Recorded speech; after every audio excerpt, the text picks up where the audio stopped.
Okay, what? I'm taking a quick snack break. Right. Are you eating carrots? Look at you. Girl, I got a whole bunch of carrots if you want some more. Right from your garden? No, not from my garden, from somebody else's garden. They gave them to me. And it's like a box. I said, now what am I supposed to do with this? Right. Because I only eat baby carrots in real life. So I mean, these are like the real. Like, what am I supposed to do with this? You ready, Kellie? No. Don't disappear once the music starts now. We know how you like to do. All right. Somebody set us off. Boom shakalaka. Top of the world. Top of the world. Yeah, top of the world.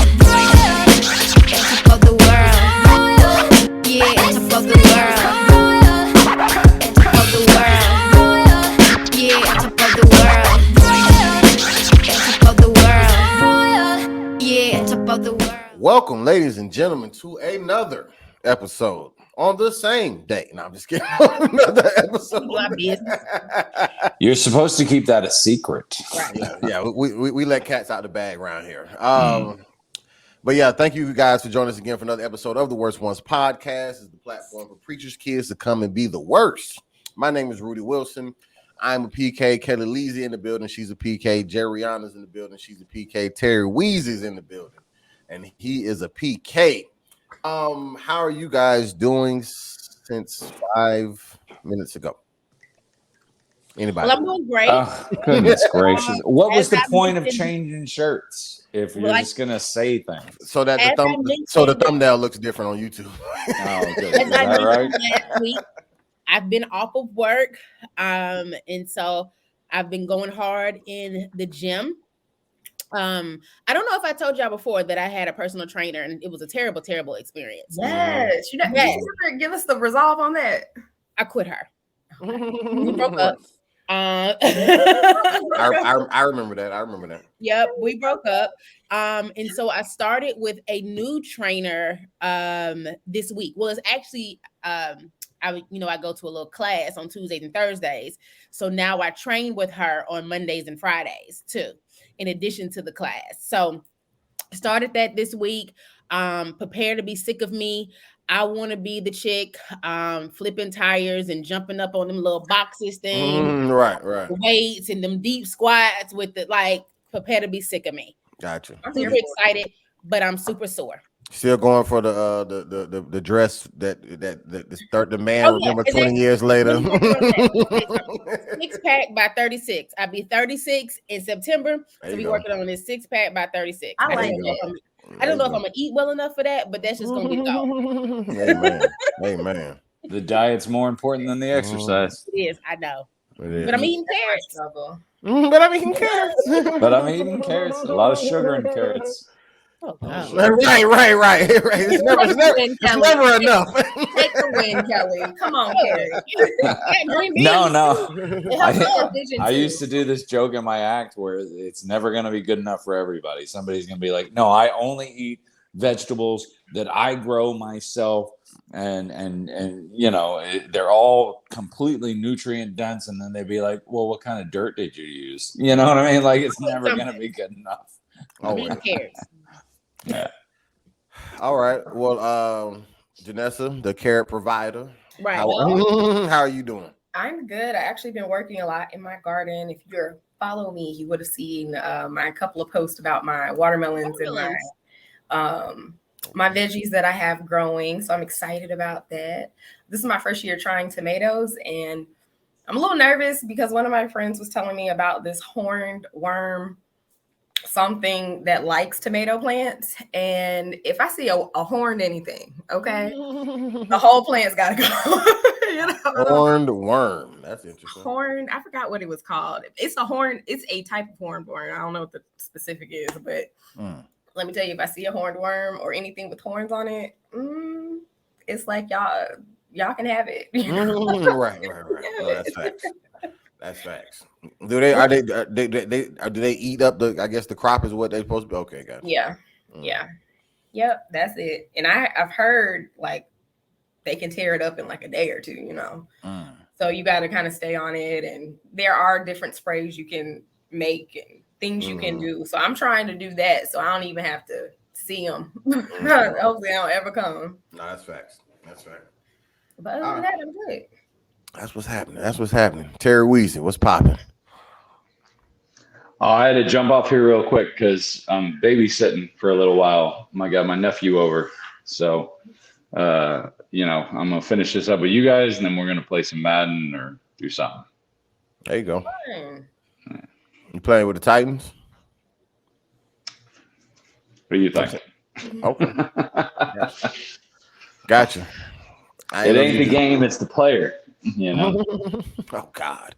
Okay. Right. Play with the Falcons because we need it. No. Anybody who loses a Super Bowl like that, no. All right, Rudy. We're still sensitive about that in Atlanta. Okay. Yeah. I was in the Army.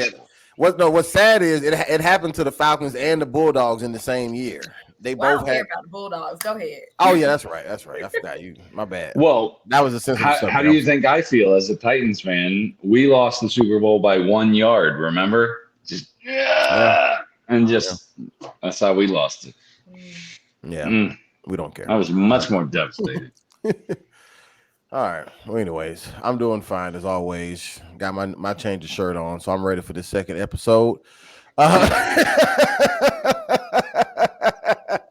Rudy just ruins everything. Ruins it. Ruins it. Hey man, can't live with me, can't live without me. So, in our upbringing in church, do you think that it made you, as far as who you are today, more liberal? I put more liberal, still conservative, because I know most people kind of are taught at least a more conservative approach. But even just more so, do you think your upbringing has made you more liberal or more conservative as far as who you are now as an adult? Whoever wants. Y'all ladies go ahead, because I got a whole thing on this. Well, I mean, I can start honestly, because for me, I think my upbringing definitely played a part in just say how I think now, but even my journey as a whole, even like my just say church experiences in college, and when I wasn't at my just say home church in Atlanta or my dad's church in Tampa, or whatever. Like I've had a lot of different experiences, even going to other churches in other cities and other states, and just seeing things, and I've had a pretty much a behind the scenes access to a lot of churches, to almost every church I've been a part of. So I guess my shaping comes from more than just sitting in the pews and viewing what happened, I guess on the surface level. I don't really know if I consider myself conservative or liberal. I guess, or maybe I should say, I definitely probably wouldn't say conservative at all. But as far as liberal, I don't know, because I'm not out here, I guess, trying to push envelopes purposely. But at the same time, I am. Well, even just over the years, I've definitely gone through a purging of getting just say religion out of my system. You know what I'm saying? And tradition out of my system, and standing on more principle. As in reference to just say my relationship with Christ and even my beliefs and so on and so forth. So I do understand that, everything that I was taught growing up wasn't incorrect or wasn't, they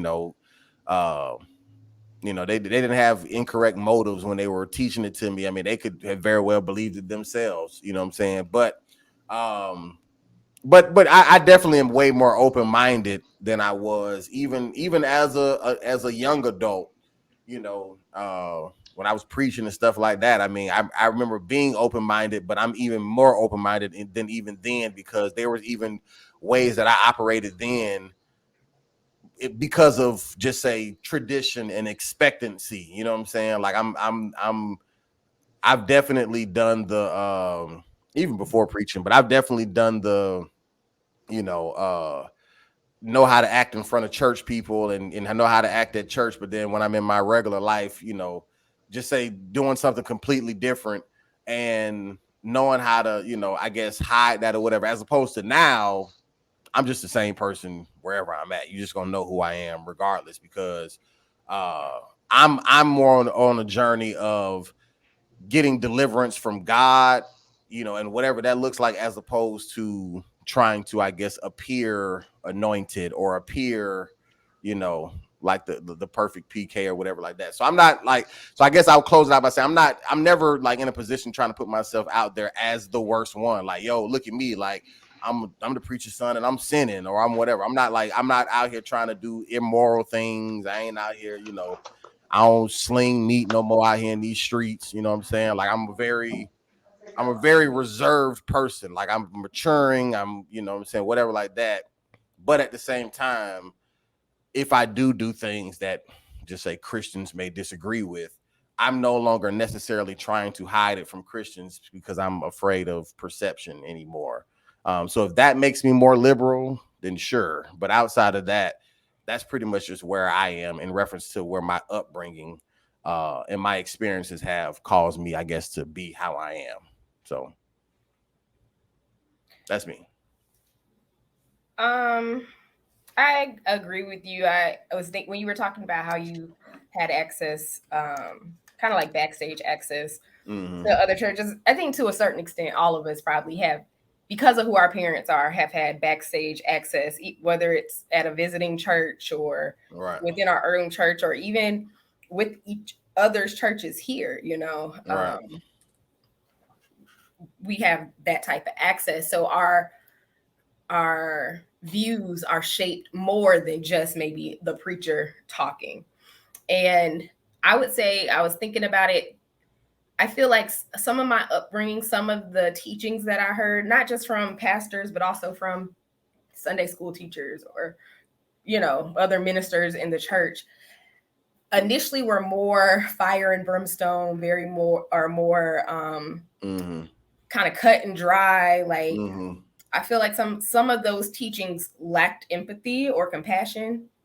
And so like you, I've kind of had to go on a journey of processing, you know, where I stand on it. And there's some things that I'm still trying to figure out, you know, now, like, how do I really feel about it? Because the only thing that I really know is what I've been told.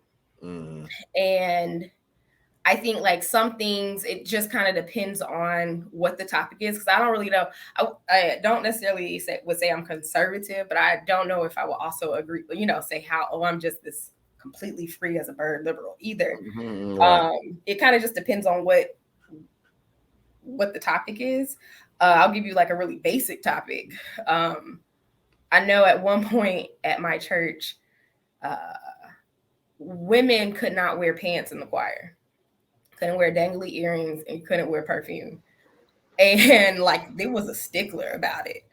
And so when me and another young lady formed the young adult choir, and we were like, yeah, we don't want to do that. There was a lot of pushback about it. And so, of course, my thing is, well, show me in the Bible where it says if you wear pants in the choir stand, you're going to hell. And it was like, well, it's not in the Bible, but you know, now we're going into all this other stuff. And so, needless to say, the young adult choir can wear pants, and now the church has transitioned to where the other choirs, the women in the church, can wear pants. And so it's just kind of like, do I think you should come to the church in some, you know, some short shorts and a crop top and go stand in the choir stand and sing your heart out? No, but I also don't think you have to be in a potato sack either. So, you know, it's just kind of like a evolved opinion on what, you know, what should happen. I know that example is not necessarily, you know, it's a very basic example, but it's that type of processing certain things that we're told and were, like you said, were definitive facts. And it might have been not definitive facts, but like definitive opinions or beliefs that maybe the generation before us truly believed in, you know, for whatever reason, they really believed it. But I don't know if I necessarily believe in everything, or I just have a different opinion about certain things now. I would agree with Janessa in that it depends on kind of what we're talking about, where I fall in terms of being liberal or conservative. I do know your example about what women wear in the choir stand just kind of hit me. I went to this relatively young church, inclusive church here in Atlanta that I go to at times, and there was a young lady that walked in on Sunday with, everybody's in wearing like the little biker shorts and like the little half crop top, and so she walked in with that in church on Sunday. And so my immediate thought was, and I felt bad, girl, what you got on at church? And then I very quickly had to check myself, and she's at church. She came, it's a 1 o'clock service where it's typically, and she probably have been young 20s, like she's here, and again, just growing up in the church with that conservative mindset of people had to look this way, you had to be this way. And even though you said come as you are, it really mean physically, that really mean show up in what you probably had, like what you probably had on last night at the club, and she looked cute, it was a cute little outfit, but when I saw her, my first thought was, girl, what you got on? Right. Even when you're discussing church stuff, it's still a woman thing. Be like, no, you look cute. Don't get me wrong. It's completely inappropriate, but yeah, you look cute. At least you look cute while you're doing that sacrilege. If that's the thing, but was it inappropriate? Again, in my conservative, that is the way I grew up, mindset, it was inappropriate to come to church in these biker shorts, in this crop top with your stomach hanging out. But in what church is really supposed to be, was it inappropriate? Right. And I think that's where what you talked about, Rudy, in terms of open mind, where my mind has been open, where I had to shift a little bit in my thinking versus my upbringing. Even as often as I talk to my parents about things, about life, about God, and so it's not like, I no longer go to this church, and so those thoughts and those behaviors and those beliefs just kind of go away because I don't go to my parents' church anymore. Right. I still talk to them regularly, and so the things that they believe and they think, I still hear it on a regular basis in those places where I don't agree anymore. And so, because had that young lady walked into my dad's church, now my dad would have let her sit down and nobody would have kicked her out or whatever. But would they have judged her and looked at her? Absolutely. In the church that I went to, on Sunday, sit down. Well, she sat in the back, so she sat all the way in the back. She was late. All late. We were all late. But who are you upholding with that? Are you upholding the Bible, its teachings, Christ? Or are you upholding the morals that you've been taught? Because like Janessa just said, hold on, let her finish her point, Terry. I think you're kind of helping her case. Okay. Yes, go ahead. And you distract me. I don't know where I'm going. She sat in the back. But I'm just saying, just in terms of the church that I grew up in, and where I know that the church as a whole, my dad as the pastor would be accepting and loving and nurturing of her regardless of what she had on. I also know that some of the congregation members wouldn't say anything to her, but would judge her and look at her, like what she has on is inappropriate for the church. Like she's in the choir and she's wearing pants. But I will say, it felt good for her to be able to come in and be comfortable. For her to be able to come in and not, walk in and have to feel judged, or I have to cover up or whatever. Now, do we may teach her, and it may not even be appropriate for that setting, that she has to come to church any other way. I don't know. Again, I brought her to my home church, and I may have to say, "Baby, let you borrow a dress." You know, but I struggle with at this point. Is that right or wrong? You know, and so to answer the question, does my upbringing impact who I am now in terms of how I view Christianity and the church? Absolutely. I do have an open mind. I am in a place where I'm able to disagree a little bit more or kind of see things from another point of view. But I do still ingrained in me have some of those conservative thoughts. Now I don't remember at Berean if we ever had women couldn't wear pants at church. I don't think that was ever a thing. My knowledge. But this just in some other places. Absolutely. And to your point again, Rudy, I don't think teachings that I received growing up, especially from my family, was ever intentionally malicious or intentionally wrong, or it was just their how they interpreted the Bible. So now at this point, I'm able to say, okay, I'll take this, but in my own spirituality, I bring this as well. Right.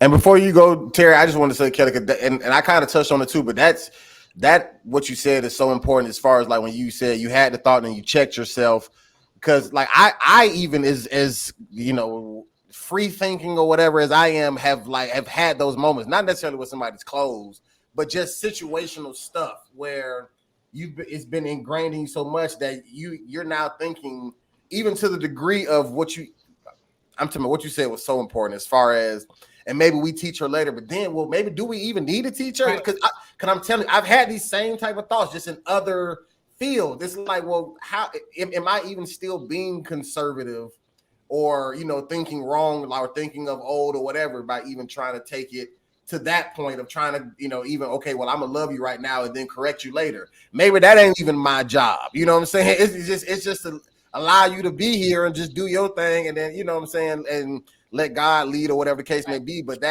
those religious practices, those do's and don'ts that you're taught, even the older people who have to break free from the pants in the choir, that's something they were taught. So that's a mindset that they have to be stripped from, just like us having to be stripped from, even just say that, we know, even if you grew up knowing, okay, you can wear a miniskirt outside of church, but you can't wear it in church. Then you see somebody with a miniskirt in church and you have that moment of trying to correct them or whatever. It's just our version of the people who look at the people with the pants and the choir and the dangling earrings and, and having to be, like I said, stripped of a certain mindset. Not that everything about what you thought was wrong, not that everything about what you thought about it was inappropriate to have that thought, but maybe just the exact way that you go about it or the exact way that you think about it has to be altered or even purged out of you in some way so that you're now operating in truth and not just out of practice of what we've, done our whole lives. Operating in truth, not out of practice. I said, okay, let me write well, that leads perfectly. That leads perfectly into my point. I like these Saturday mornings. Y'all coming with on these Saturday mornings now. I'm sorry. Go ahead, Jay. No, that's fine. It's made me more liberal, actually, which was the exact opposite of what they wanted to do. But because of the hypocrisy that I witnessed growing up, because of the absolute judgment on one side and begging forgiveness on the other, because you talk about can't wear pants. Yeah, my mom couldn't wear pants her whole life when she was a preacher's wife. She couldn't wear makeup, but I would hear people comment like, oh, she looks a little rough, but she can't wear makeup. So it's like, what are you going to do?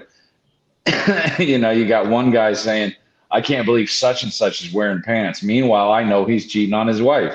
You know what I mean? The absolute hypocrisy of it is what tore it down for me. That mindset of like, what's right, what's wrong, because people just choose. They choose what they want to believe. They choose what they don't want to believe. They cherry pick things from the Bible. You got some people. I remember I was having a conversation with somebody who was telling me how how immoral homosexuality was.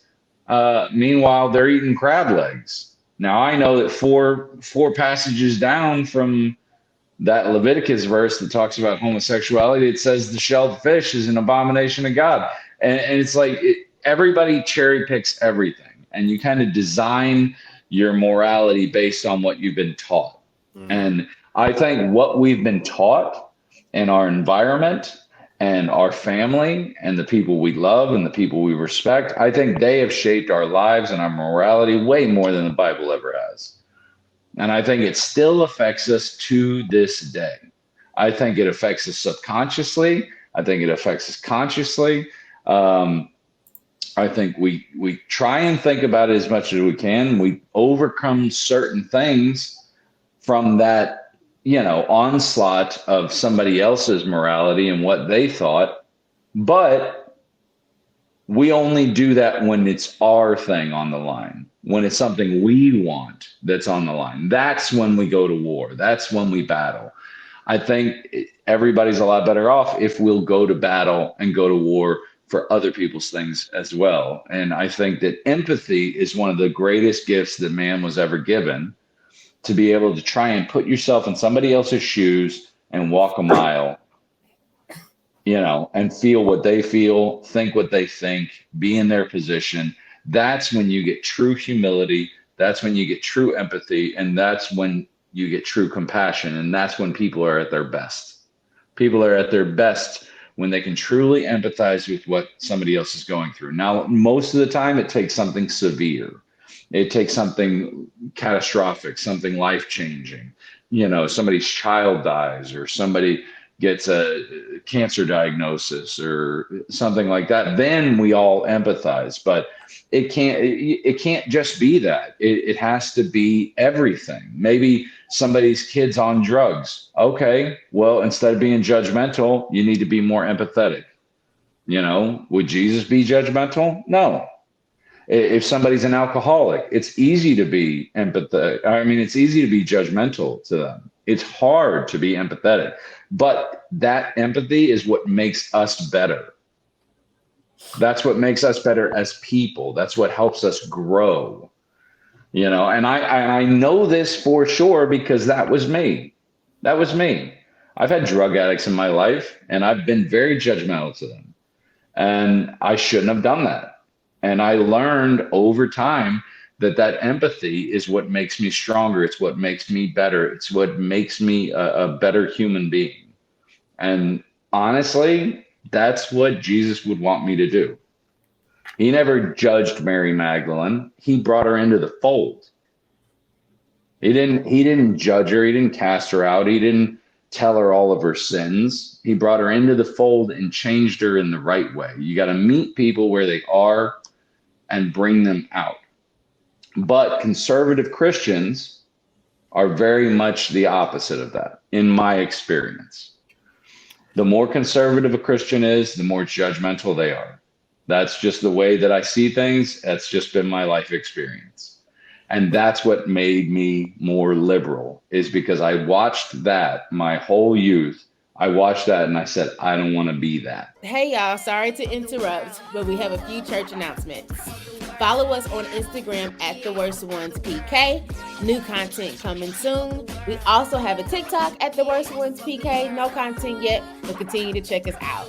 If you want to, when you listen to our podcast, you can find us on YouTube, Apple Podcasts, Spotify, Google Podcasts, wherever you find your podcast. Just make sure you type in The Worst Ones Podcast and you'll find us.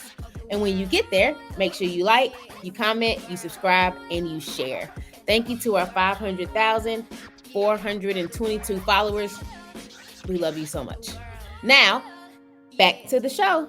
What's crazy is that as I'm even sitting here thinking about this topic, it's actually very easy to become conservative, and not even just in Christianity, just in life, because you're shaped by your culture, your surrounding, and if you grow up, just say in a Black, Southern church culture, whether it's Kojic, whether it's AME, whatever, like you're going to grow up, seeing similarities, in even other churches that have that same the same principles or whatever. And so even as you become, just say in leadership or whatever, like you become a preacher or you become a whatever, you're going to, in your own way, almost imitate what you've seen before you. You know what I'm saying? Like a lot of ministers and stuff preach similar to the pastor that they came up under. You know what I'm saying? And that's even in comedy. Until they you know fall. What I'm saying?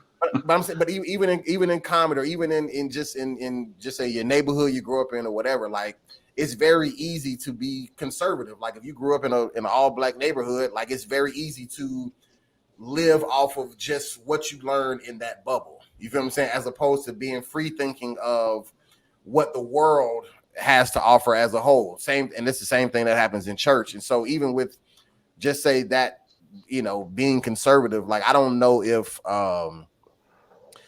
experiencing different churches, and on purpose should be a thing or not. But I think we can become way more conservative, way easier than we even give ourselves credit for by just growing up. And even as you search for church homes as an adult, you're still looking for churches that are similar to what you grew up in. Most people. Now, some people may look for something different because they want to try something different, but you're still looking for those similarities. And that's still a level of being conservative. You're still, especially if you're going after it without ever trying something else to say, okay, no, this don't fit me, that don't fit me, or whatever. Because I think what allows you to be liberal and that free thinking is because you're willing to be open to just say a lot of different options as opposed to only accepting what you were presented this entire time. Because we've even talked about it. Would we actually be Christian if we didn't grow up in America under Christian households or whatever? Like if we grew up in Afghanistan, you know what I'm saying? Like would we still look at Jesus the same way, or would we be, something totally different? So you'd be Muslim, but sure. But I'm saying in reference to the just, I guess a conservative thinking, like you become conservative because of you just following the practices of what you see, just say in your everyday surroundings or in your culture or whatever. But I guess what I'm just pointing out is that it's very easy for that to happen because most people stay in the circle that they grow up in until for whatever reason, maybe a job or the military or something takes you elsewhere. And then you get exposed to something different. And now you can say, oh, I'm much more liberal because I've seen something to make me think differently, as opposed to, I guess only making even just change within our own community.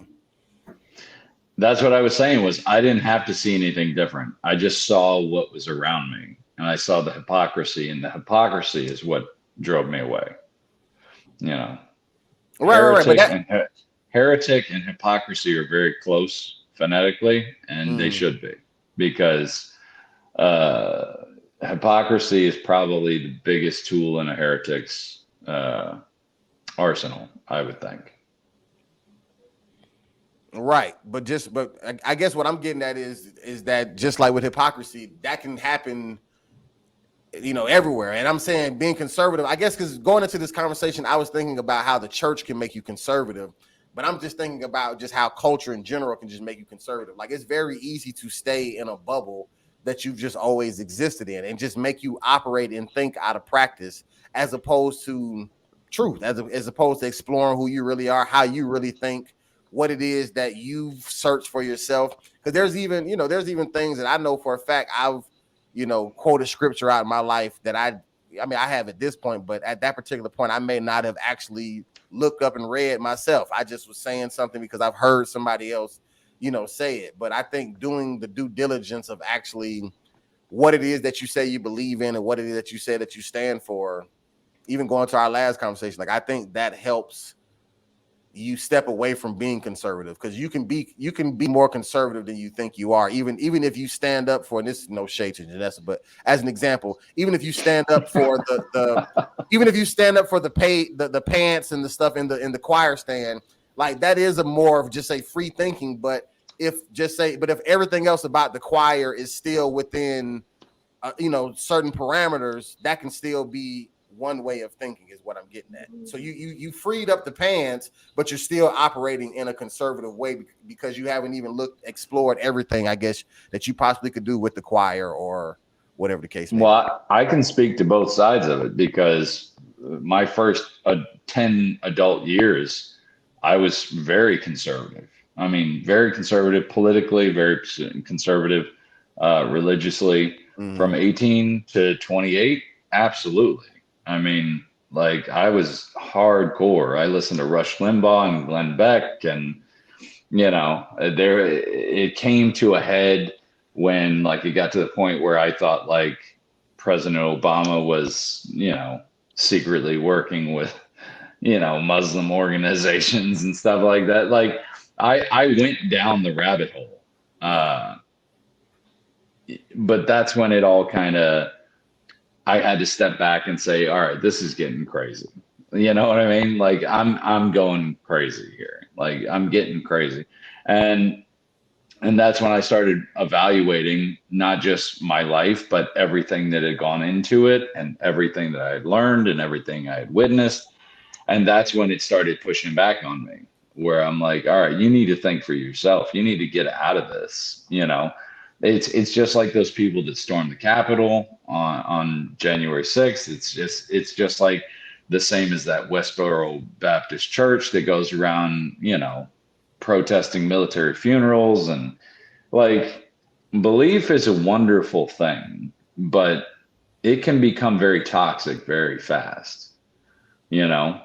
I prefer to think of ideas rather than beliefs. An idea can change, it can evolve, it can move forward. Beliefs are harder to change. It's beliefs that made the choir not wear pants.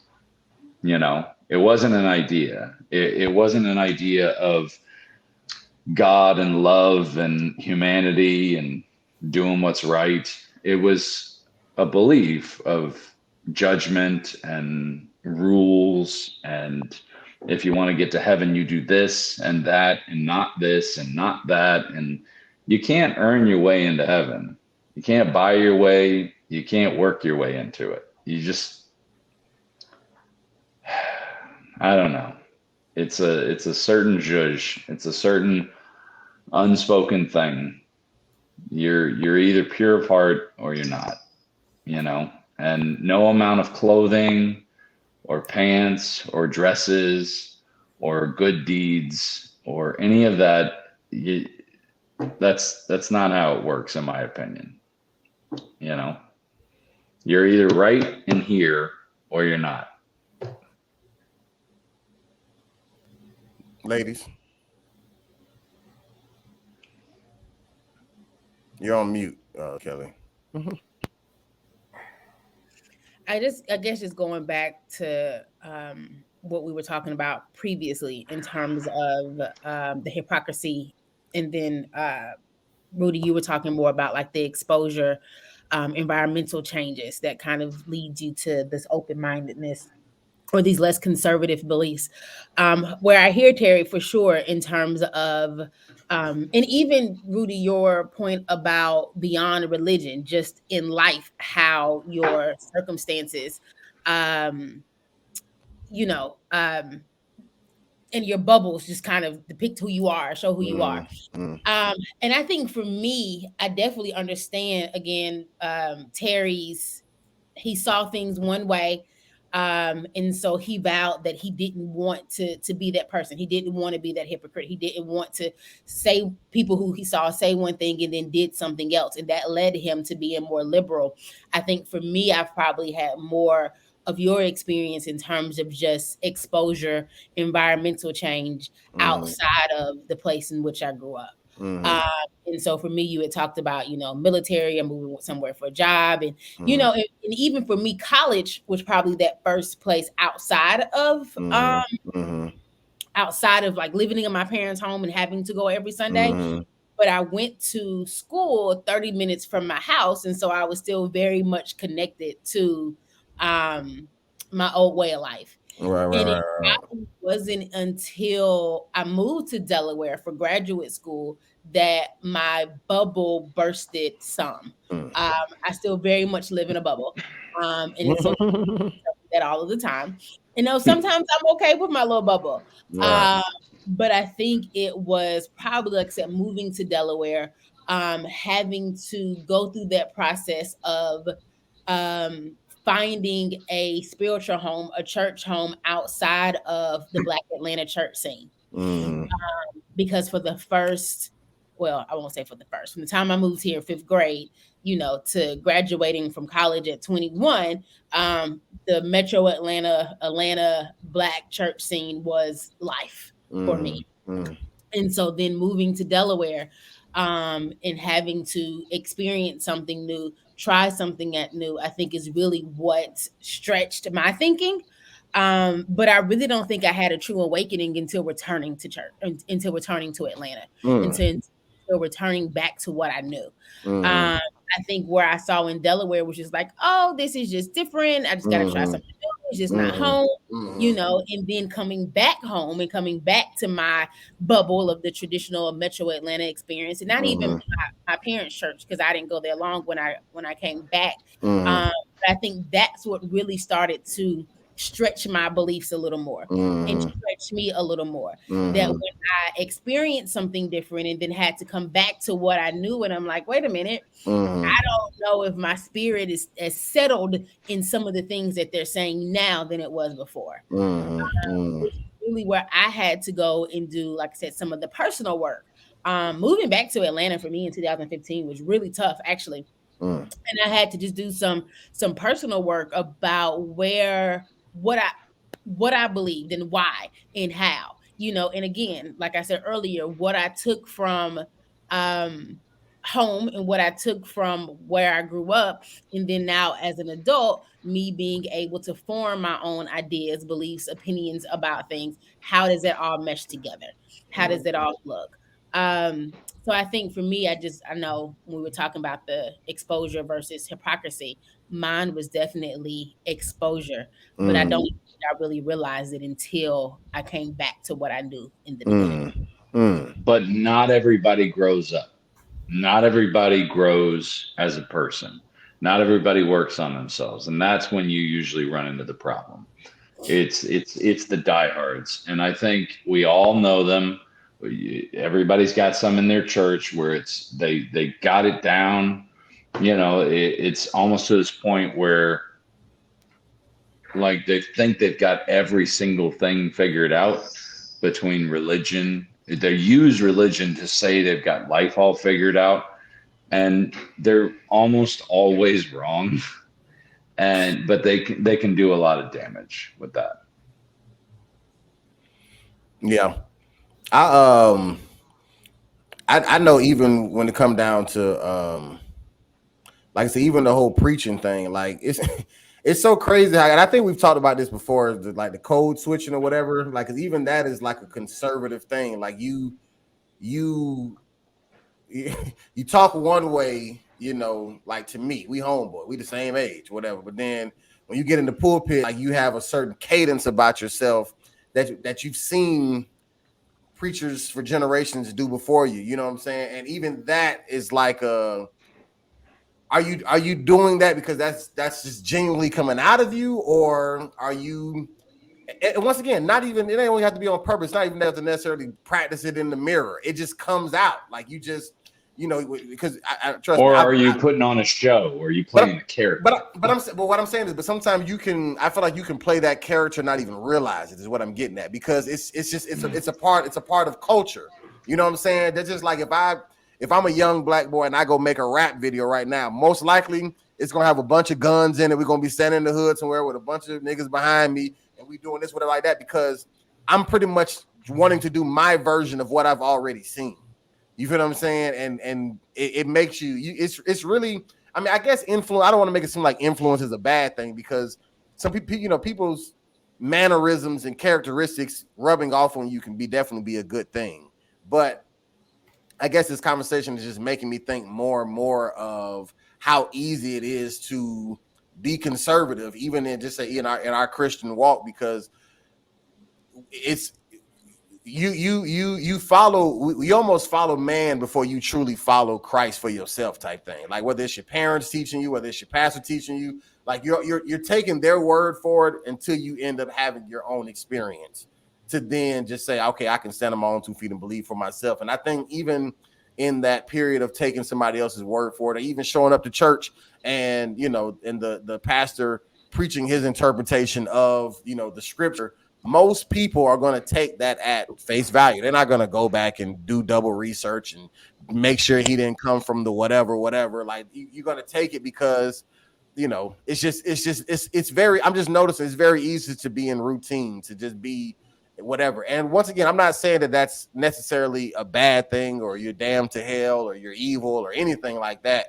But I guess I'm just really realizing how easy it is to become conservative. Even as free thinking as I may think that I am or can be or whatever, there's still things about me that I'm doing because I'm just, you know, falling in line and falling in rotation, as opposed to this is how I truly operate, or this is what I truly believe, or this is how I truly, you know, do things, I guess is what I'm getting at. Well, it's easier. It's easier to be conservative. It's easier to be judgmental than it is to be understanding. It's easier to be to condemn somebody than to be empathetic. You know, it's easier to convict than it is to forgive. That's human nature. It's not your fault. It's not my fault. Our job should be to fight against those instincts that we have, because again, it's very easy to be conservative. Let's say, I don't know, if you move to a small town in Tennessee, it's very easy to be conservative and just go along, go with the flow. You know, it makes it a lot easier for you. It's harder to be who you really are. It's harder to be more empathetic. It's harder to be more liberal. I'm not even saying that it's better. I'm not saying it's better to be more liberal. I'm just saying it's harder. And I've always learned, at least in my life, from the people who matter to me, that the things that are harder for a reason. And it's because it's better. You know, nothing in life worth having comes easy. You know, so would it be easier? Sure. Is it better? I don't know. That's for somebody else to decide. But personally, I always think that church should look more like a hospital. You know, it's a place for the sick and the sinner. You know, it's a place for the outcasts. You know, I told my dad once that church is no place for Christians, because you're already saved. You're already there. What are you doing there? You shouldn't be there. You should be out where the sinners are. If you're actually trying to do something, you know, what are we doing here? Is this just comfort for us? You know? And then somebody argued that with me very stringently, like an old white Southern Christian man argued that. He's like, where's it in the Bible say that it should be like a hospital? And I'm like, well, pretty much the whole New Testament. But, you know, if you look past the forest into the trees, like pretty much the whole New Testament says that, you know, this should be shared so that other people can be as good as you are. But I think a lot of modern day Christians don't see themselves as good. They're too judgmental on themselves. If they felt secure and they felt like they were good enough, then they'd want to share that with other people. But instead, they're battling demons on the inside instead of battling demons in the world. That's just my opinion. I feel that. No, it's just my opinion. Excuse me, I feel that. Y'all got anything else, ladies? Well, it's no Janessa's jewels, but it's something. I was gonna say y'all made a lot of good points, and I agree with a lot of them. But for time purposes, I'll just save it for another day. Well, you got at least 5 minutes. You can use it if you. Well, we were trying to get you out the door here. I'm already in the place where I have to be. All I gotta do is shut this computer down, and I'm and walk out this podcast studio. But if you had something, or if you, because I don't know if we're gonna talk about this again. So if it was something on this specific, go for it. If not, then No, I'm good. Okay. Yeah, take us home, Janessa. Oh, okay. The jewel for this week. My gosh. Oh, I didn't know we were doing that. Oh, are we? Are we not? Yeah. No, I thought you were going to speak on the subject, but go ahead. Oh, okay. Well, I'm gonna do my jewel. So this week's jewel is called "You Are the Prize." So I was thinking about when I was growing up, I was really into things that were not probably as popular as some other stuff. Like I did competitive gymnastics for 8 years. I really liked pop and soft rock growing up. I was really into the weather. Just not saying that people weren't into those things, but it wasn't popular. So you definitely weren't conservative for sure. Actually, that sounds pretty conservative to me. Not for a young black girl. Go ahead, though. I'm sorry. So and I actually really kind of got teased a lot about it. Like, or people would make jokes about it. And it really did hurt my feelings. I definitely internalized a lot of that stuff. But what I'm realizing now, of course, years and years later, some of those same things that I've been into for literally 20 plus years, 25 years are now things that people come and ask me about. People are constantly asking me to speak on different panels about if I'm having conversations with people who, aren't in my friend group or family group. I'm able to speak on things that they had no idea that I knew about. Like, for example, even just the autopsy stuff. You know what I'm saying? Like, that's not something that people just go see autopsies every day. And so what it revealed to me in this stage is that everything that makes me me is the prize. Like, truly embrace all the things that make you, all the quirks, all the things that you enjoy. They're not for naught. They're not lame. They're not, just a waste of time or space. They are, not to be super churchy, they are working for your good. All things are working for your good. And so I just encourage everybody to just embrace the things that make them, because at the end of the day, you are the prize. We should have had you like this with the solo layout. Oh yeah.